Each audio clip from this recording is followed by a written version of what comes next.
تاسو دغه بدمعشي نه ده، د کورونو بدمعشي نه دلته په رڼا میدان یې درته وایم، زه چلنج در کوم. السلام علیکم ټولو مرګرو ته.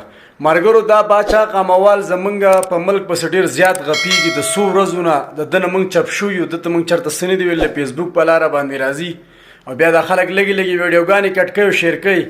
د هغه مثال دی، هغه سپي لکۍ په کونه کې نه یې ورکړی او غاب چې کوي او ټیز اچوي، دا هغه شیز دی. ته چا له چیلنج ورکې؟ ته چا ته چیلنج خبره کوې؟ ته څوک یادی؟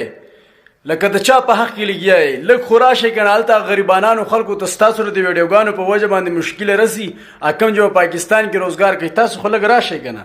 باچا قمواله تا پېښور وچ نیر کې خلکو له خترګونه نه خرول په ولاړه باندې، ته اوس راځې په پاکستان پسې خبرې کې.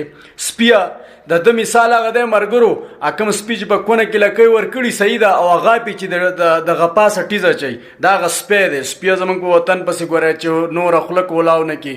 والله حق مخکینی په شان چیلنج دی، بیا د نن لورلم او نکاح پې تړم. دا خبره ګورئ واوره، باچا قامواله د نور افغانستان سم کار نشتی او ته د سړي بچی شه، او که د سړي بچی نه شوې نو زه به درنه د سړي بچی جوړوم انشاءالله. پاکستان ته ستا پلار هم په بد نظر نشي کتلی. سپیه کو سډب سپیه، ته خو د بارډر خواله زه وایم چې بارډر پرېږدوه، ته افغانستان ته هم نشي راتلی. ستا حیثیت څه شی پاتې شوی دی؟ ته خو تلی د امریکې غلام یې، په امریکا کې ناست دی. بل خپل بریتونه لږ صحیح جوړوه، یو طرف ته دې راښکته کړي او بل طرف ته بره دي. اول خپل برید برابر که، بیا د پاکستان خبره کوه.